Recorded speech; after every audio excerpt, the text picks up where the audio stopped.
Magandang araw mga Aldab Nation! May panibago na naman po akong update para sa inyong lahat. Pero bago natin ito umpisahan ay huwag niyo muna kalimutan na mag-subscribe sa aking YouTube channel at i-click mo na rin ang katabing bell button para maging updated ka sa mga latest videos na i-upload ko. At kapag umabot na ng 100,000 subscribers ang aking channel ay may sorpresa ako para sa inyong lahat. Alam kong excited na kayo kaya naman ngayon, umpisahan na natin ang ating kwentuhan. Ang pag-uusapan natin ngayong araw na ito kung saan tatay raw ni Meng ang dahilan ng pagiging successful businessman ni Alden. Puring-puri ngayon si Alden dahil sa galing nito sa pagninegosyo. At ang nakakagulat pa ay si Tatay Dab raw pala ang dahilan ng lahat ng ito.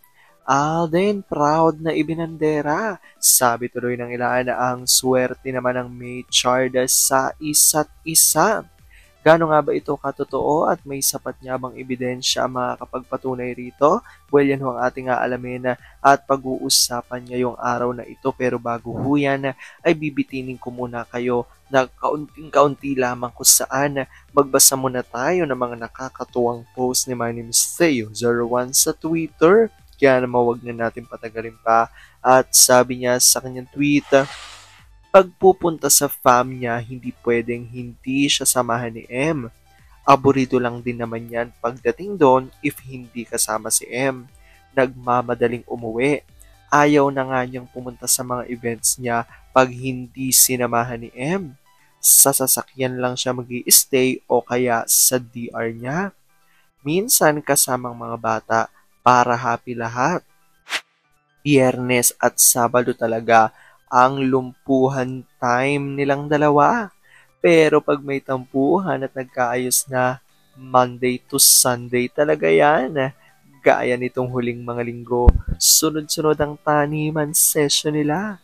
Madalas ngang sumuko yung isa dahil sa walang kapagurang pag-aararo nung isa. Pa, ayoko munang katabi ka ngayon. Dun muna ako sa mga bata. At bakit? Pumayag ka na.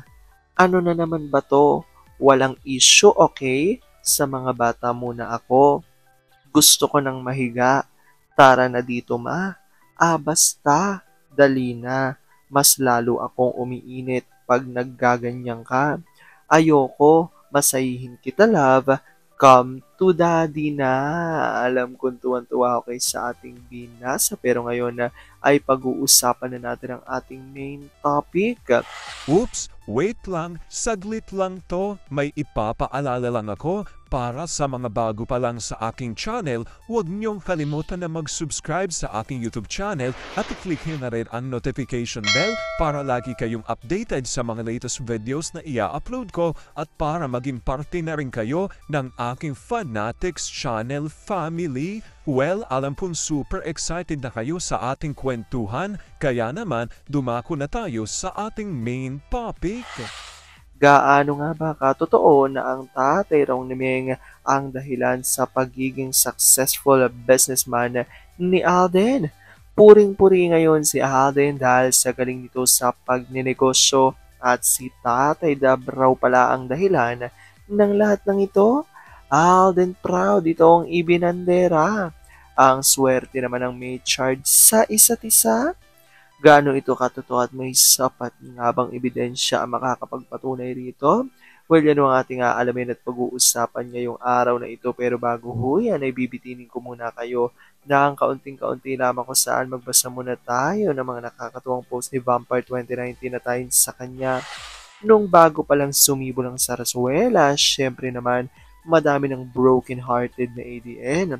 Lalo na ang ibang SC, ang mga malalaking account bumaligtad at yung iba, binili ng Philippine Showbiz Mafia.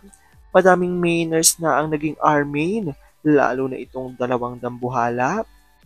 Ang isa'y naikutan na ng uling ang mata, at ang isa naman ay naging hippopotamus na. Andun lagi sa Tae Studio. Akala ng Showbiz Mafia lahat ng mahihinaan ng loob, pero nagkamali sila. Ang mga natitirang fans ay puro palaban. hindi natatakot sa mga ungas na ito, lalo na kay General Butlig Kuno, patapon na kasi ang dalawang nag-edit ng account. Pumiyok si Kurikup sa isang post ko. Hindi ba nila naisip ang pinaggagawa nila dito sa Sarsuela? Yung ibang SC na lumisan, umaasa na bago sila lumisan dito sa mundong ibabaw ay matapos na itong Sarsuela. Pero hindi nangyari. Sana ay maramdaman itong family magdusa ang sama ng loob na dulot nila. Maranasan din nila ang naramdaman ng ibang fans na pumanaw na. At ito nga ang nilabas ng GMA News ayon dito.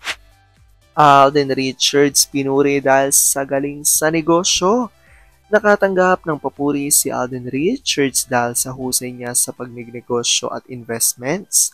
Hindi lang artista kung hindi isang businessman din si Asia's multimedia star Alden Richards.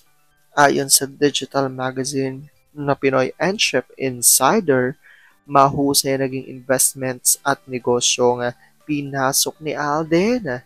Dahil dyan ito nagreaksyon ng ilan sa mga ADN. Sabi ni X-Creature, wala bang pupuri sa galing niyang magpakilig? Nagtatanong lang naman GMA Network.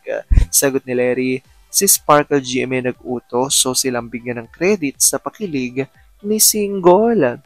Sagot ni JN Low, dun lang sa business nila ni DB na build and sell, obvious na hutot the Fulkersons di rope. Mula sa pagkuha ng license, permits, submissions, or corporate names sa Securities and Exchange Commission up to the filing of the Articles of Incorporation and bylaws who guided them.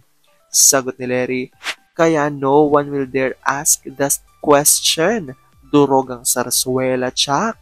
Sagot ni JN Low, pandemic na pandemic, ba't pakalat-kalat sa mga government offices ng Bulacan City DNA?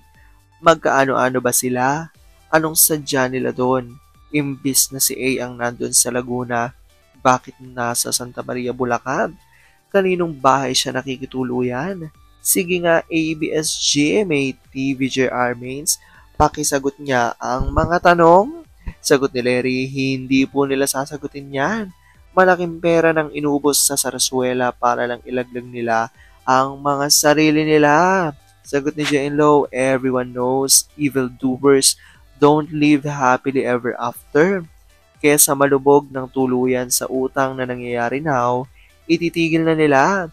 It's getting them nowhere. Kailan nagsimulang pagkalugi ng ABS? Hindi ba in 2019?